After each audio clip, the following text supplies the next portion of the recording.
Chicago's on fire right now, and nobody is breaking it down for you the way we are. The general manager has $35 million stashed away that ESPN flat out missed. 2 defensive warriors signed, one of them with $40 million on the line. A former Bears quarterback is about to step in for the biggest legend the NFL has ever seen. And the question nobody wants to say out loud, are the Bears still Chicago's team, or are they packing up for Indiana for good? Stick around until the end. Hit subscribe. This blows up today. First story. Listen up on this one because this is straight talk from the very first second. A few days ago, Adam Schefter went live on ESPN and told the whole world the Chicago Bears are broke, that there is no money, that they are out of the free agency conversation. And here is what I keep asking myself. Does Schefter really think Ryan Poles is just going to sit on hands and watch the rest of the league load up? No shot. Here's what I am telling you. Poles has at least 4 surgical moves that can open up roughly $35 million in cap space right now, and none of those moves requires tearing apart the core of this roster. Let us go piece by piece because this deserves a real deep dive. First one is Joe Thuney. The right guard is 33 and under contract through 2027. If Poles extends that deal right now, the Bears open up about $12.1 million in cap room. $12 million, folks. Does anybody really believe Thuney is going to fall off a cliff in the next couple years? I do not. This player was dominant last season. Exactly the kind of veteran Ben Johnson needs up front to keep Caleb Williams clean while development continues. Second move is Jonah Jackson, 4 years younger than Thuney. 29 years old and also signed through 2027. An extension for Jackson frees up another $11 million. And hear this clearly because this matters. We saw with own eyes how this player came back to life in Ben Johnson's offense. What Jackson put on tape in 2025 compared to what was on the field in Los Angeles looked like 2 different players. Between Thuney and Jackson, the Bears are already clearing over $23 million. That is not chump change. That is real firepower in the market. Third move is TJ Edwards. Now let me throw this at you. Is there any real guarantee Edwards will still be in Chicago when that contract runs out in 2027? There are real question marks there, but strictly from a cap management angle right now, an extension for Edwards frees another $5.7 million. Not the sexiest number, but every single dollar counts when building a winning roster. And the fourth move is a restructure for Kyler Gordon's contract, the corner who is under deal through 2028. Adjusting that deal gives Poles another $6 million in space. Gordon is crucial for this defense, especially after the exit of C.J. Gardner-Johnson. Keeping Gordon on the field and healthy means real depth in the secondary. 4 moves, about $36 million, and that is just with the basic levers anybody can see on over the cap. Imagine the tricks Poles has tucked up the sleeve that outside analysts are not even talking about. Schefter said the Bears are broke. Here's how I see it. Poles is out here playing chess while the rest of them are still moving checkers. Now, once that space is opened up, the next question is obvious. What does Poles do with that money? This is where the trade market comes in, and there are 3 names out there right now that have me really intrigued about what this franchise might pull off over the next few weeks. First name, Kayvon Thibodeau, the edge rusher from the New York Giants. This player is 29 years old. No. Hold up, 25, and put up 11 and a half sacks in 2023. But the Giants went and got Brian Burns, then drafted Abdul Carter, and suddenly Thibodeau is the odd one out in New York. Now ask yourself this, what would Thibodeau look like playing for Dennis Allen in Chicago? To me, the answer is obvious. This would be a nightmare off the edge for every quarterback in the NFC North. A 4th-round pick in 2027 and a 7th in 2026 going out for Thibodeau, plus a 6th in 2027 coming back. In other words, Chicago walks away with Thibodeau and an extra pick. If that is not highway robbery in this market, then I do not know what is. Second possible trade, Jonathan Greenard, the edge rusher from the Minnesota Vikings. Yeah, the Vikings, the rival. And look, the skepticism makes sense. Greenard went through a rough year with that shoulder injury, but a pressure rate of 13.5% says that when this player was on the field, the impact was still very real. Minnesota wants to move the contract, which keeps driving the price down. The cap hit is $22 million this season, and Greenard is about to turn 29, worth a 3rd rounder. I do not see it. But a fourth in 2026 and a fourth in 2027 is a calculated gamble that could pay off big if Allen pulls top-level play out of Greenard, and it would take pressure off Montez Sweat so everything on the edge does not run through a single player. Third move is the quiet one, but I love what it represents. Jalen Hyatt, wide receiver, also from the Giants. Yeah, back to New York. John Harbaugh walks in over there, and first moves are bringing in Calvin Austin III and Darnell Mooney. Add that to Slayton and Malik Neighbors already on the roster. Hyatt, a third-round pick in the 2023 draft, is getting squeezed out. And here's what I see. Ben Johnson is exactly the kind of offensive mind. Now head coach who can wake up Hyatt's dormant upside. Coming out of Tennessee, this player was a rocket, a legit deep threat. Just 13 catches in 2 seasons does not tell me Hyatt is a bust. It tells me the player has been buried in the wrong system. A conditional 6th in 2027 for Hyatt is basically flipping a late pick for a shot at real untapped talent. And with DJ Moore gone to the Bills, the Bears badly need that outside speed. Let me throw this to you and let it sit for a second. Is Ryan Poles quietly building something while the rest of the league keeps underestimating the Bears? I am convinced that is exactly what is going on, and what comes after this first story pulls all of it together even more, but even that is nothing compared to what is next, because while Poles is grinding the numbers and working the trade phones, over at Hallas Hall, the new Warriors in navy blue and orange are already walking through the door, and there is one decision about a veteran that almost slipped under the radar this weekend, but it might shift this roster in a big way. Do not change the channel. Second story, picture this for a second. Ryan Poles hits free agency with the priorities: crystal clear, speed, explosiveness, leadership, no interest in washed-up vets at the end of the line, looking for hunger, for players who fly around the field with bad intentions. And what came out of the first few days of free agency has me saying, like somebody from the South Side would, this right here is real bear down. Let us start with Kobe Bryant, the safety coming over from the Seattle Seahawks on a 3-year, $40 million contract. Yeah, $40 million. And I know what a lot of you were thinking the minute that number popped up. Why not keep Kevin Byard? Why not stay with Jaquan Brisker? Here's the deal. Once you look at Bryant's real numbers, that question disappears fast. Bryant allowed the second lowest passer rating among all safeties in the league in the 2025 season at 51.4, minimum 25 coverage targets, 4 interceptions, tied for the 4th most at the position. Across 4 seasons in Seattle, 227 tackles, 2 sacks, 7 forced fumbles and 7 picks. And Bryant is 26 years old, 26. This is not a player on the downside. This is a player sitting right on the edge of a prime. And this is the part that gave me chills. Caleb Williams picked up the phone personally and called Kobe Bryant to convince the safety to come to Chicago. The number 1 quarterback in this locker room calling a defensive back directly, a player who in practice is going to be hunting that quarterback down with zero mercy.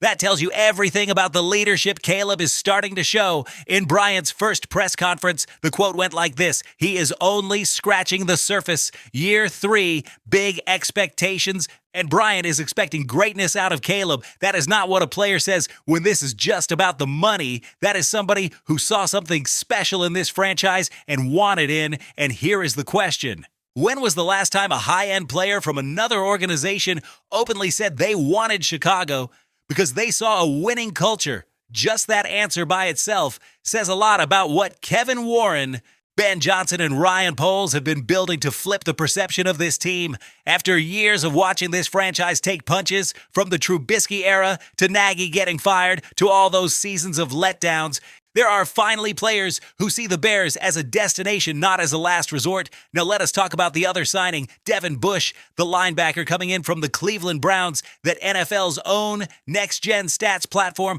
called one of the best free agency moves in the entire league for 2026. That is not me talking. That is the league's analytics arm. When the Shield puts that stamp on you, you pay attention. Bush is coming off the best year of the career in Cleveland. 3 interceptions. 2 of those taken all the way back for touchdowns, just 0.49 yards allowed per coverage snap, second best number of any linebacker with at least 250 coverage snaps in the entire NFL. And Bush was the backbone of the Browns' run defense with 75 tackles against the run in that season. Now think about this. Has any Bears defender in the last decade put up that kind of tackle number against the run in a single season without being named Roquan Smith? Does not look like it, and that right there is the point. Dennis Allen's scheme is built on cover two, and that setup demands linebackers who are athletic, fast, and have real instincts in coverage. Once Tremaine Edmonds was cut loose, the question was legit. Who is holding down that middle? Bush is the answer. Poles moved fast, no waiting around, saw the hole and plugged it with a player who already proved capable of doing exactly what Allen's system needs. That is smart roster building. While the Packers keep leaning on a predictable defensive setup, the Bears are stacking speed and versatility at every level of this defense. Now we get to Cole Kmet, the tight end who has been walking a tightrope for weeks ever since Colston Loveland showed out as a rookie. 30 catches, 347 yards, 4 touchdowns for Kmet last season. Numbers that dipped for the second straight year after the 73 catches in 2023. A lot of people expected Poles to cut or trade that contract this offseason, but something slid under the radar this past weekend that speaks louder than any press release. The Bears triggered Kmet's $1 million roster bonus, a bonus they could have skipped right past if the plan was to move on. According to Over the Cap, cutting or trading Kmet before June 1st would save Chicago $8.4 million against the cap with only $3.2 in dead money. That is not some back-breaking hit, but paying that bonus strongly suggests Kmet is going to be on the field when the 2026 season kicks off, and from a tactical point of view, it checks out. Loveland was limited through the off-season program with that shoulder surgery. Depth at that position is a must, and Kmet, even if the explosion of the peak years is gone, is still reliable as an inline blocker, lining up attached to the formation on 56.6% of snaps with a run-blocking grade of 62.2 and a pass-blocking mark of 70.2 by Pro Football Focus. Not flashy, but essential. And in the NFL, those essential players often decide if you win or lose in the trenches. So let me ask straight up, does Kmet still have something left to give this team, or is it time to push those dollars and that roster spot toward other needs? Drop it in the comments. My take on this is very clear, but what I really want is to hear yours. And if you thought that was it, you are out of your mind, because the third story today mixes nostalgia, betrayal, hope, and a deep question about the very identity of this franchise. Buckle up. This is the biggest topic we are hitting today. Third story. Cannot believe we are actually here with this topic. But this is where the conversation is, and we have to hit it head on. No filters, the way we always do on this channel. 2 headlines this week shook Bears Nation in a way very few things have lately. And together they have me really thinking about what it even means to be a Chicago Bears fan right now. Let us start with Justin Fields. Yeah, Justin Fields, the quarterback who landed in this city in 2021 as a first-round pick after Ryan Pace shipped a 2022 pick to the Giants to move up to 11 in the draft. The same player who had this fan base dreaming with ridiculous runs, who drove everyone crazy with field reads, who got traded to the Pittsburgh Steelers for nothing more than a 6th-rounder by Ryan Poles in 2024, then signed a 2-year, $40 million deal with the Jets as a free agent, and now, in what feels like a bad joke from the football gods, is on the way to Kansas City. The Jets are finishing up a trade sending Fields to the Chiefs for a 6th-rounder in 2027. And the reason Kansas City wants this player is no small thing. Patrick Mahomes tore an ACL. The biggest modern legend the NFL has is suddenly questionable for the start of the 2026 season. With the other Chiefs quarterbacks being Chris Oladokun with 2 career starts and Jake Haener with 1, Fields walks in as the most experienced passer on the roster with 53 starts in 5 seasons. Let me stop and ask you something. What goes through head when you hear that? Because here is what I feel. It is a mix that is hard to even put into words. On one hand, there is real nostalgia. Fields was not a complete disaster in Chicago. Was thrown into a situation where the scheme never really gave a chance. New coordinator every year, an offensive line that was a mess, receivers who did not help. They bungled the rookie development from day one. Just like the report itself says. That part was not on Fields. On the other hand, here's the reality. Fields posted an 82.3 passer rating over 3 seasons as a Bear with a 10-28 record as a starter. Those numbers do not lie, even with the improvement in Pittsburgh and even with that 89.5 passer rating in 9 games with the Jets, the second best figure of the career. The truth is, the Bears absolutely made the right call drafting Caleb Williams. That is not up for debate on this channel. What is up for debate is this. Can Justin Fields be the starting quarterback of the Kansas City Chiefs while Mahomes rehabs? Physically, yeah, there is real talent to steal a few wins. The legs are there, the arm is there, but that Chiefs playbook is one of the most complex in the NFL. Andy Reid demands quick processing, fast defensive reads, and snap decisions while staying in the pocket. Historically, that has been Fields' weak spot. With more years and more reps, could it look different?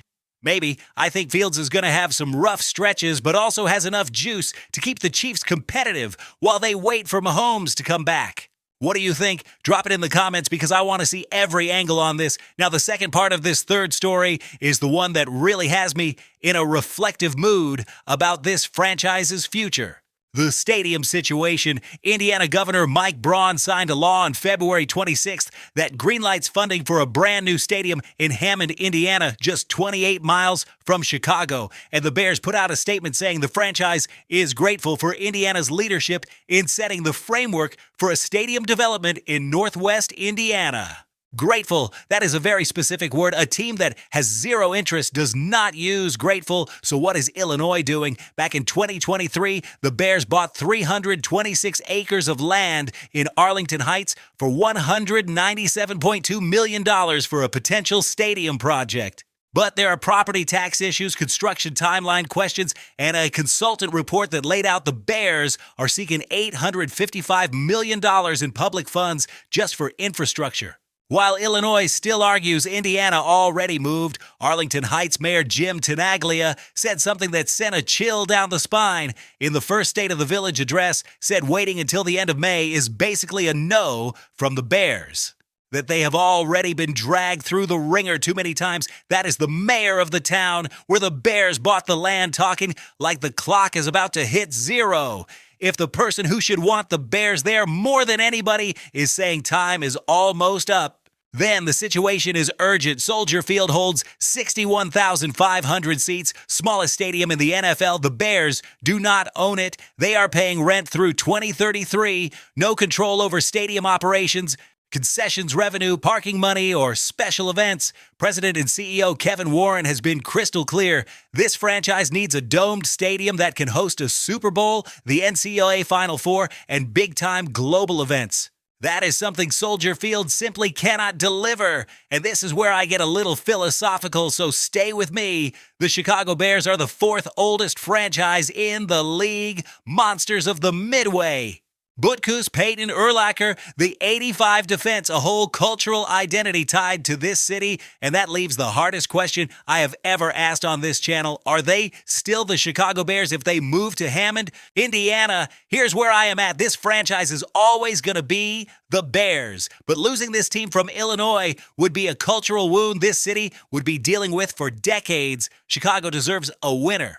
Chicago deserves a world-class stadium, but this city also deserves that stadium right here on this soil. From the bottom of the heart, the real question is this: what will Illinois do to keep the Bears? What should the state do? That is what I want to see in the comments today. All right, we are at the end of this video, and there is no way I am signing off without talking directly to each of you, because this channel is nothing without this community. First on Ryan Poles' cap gymnastics. Should Poles use that cap space to beef up the defense with a pass rusher via trade or stash it for next year's free agency?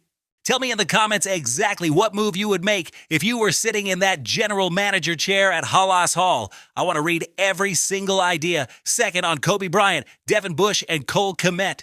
Do you believe the Bryant and Bush combo can make up for losing Byard and Brisker on the back end? And does Kmet really deserve that spot on the 2026 roster? Or should that money be shifted to a bigger need?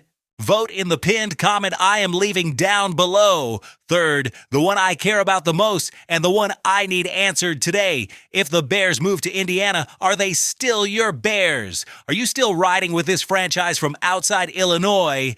Or is that a line you cannot forgive? I need to know. Drop it below right now. This channel is a family. We are Bears fans who live, breathe, and suffer navy blue and orange together. I am here every day to bring you the biggest stories, the deepest breakdowns, and the most authentic passion you will find anywhere on YouTube about the Chicago Bears. But for this channel to keep growing, for this family to keep getting bigger, there is one simple thing I need from you. Subscribe. Hit that subscribe button right now. Turn on the bell so you do not miss a single notification. And if this video gave you real info, if you learned something, if it made you feel something, hit like. That small move helps us reach more Bears fans all over the world. This has been Bear Truth with Miguel Morales from Chicago, with all the love for this city and this team that has made us suffer so much and dream just as much. Bear down, Chicago. Bear down forever. See you next time.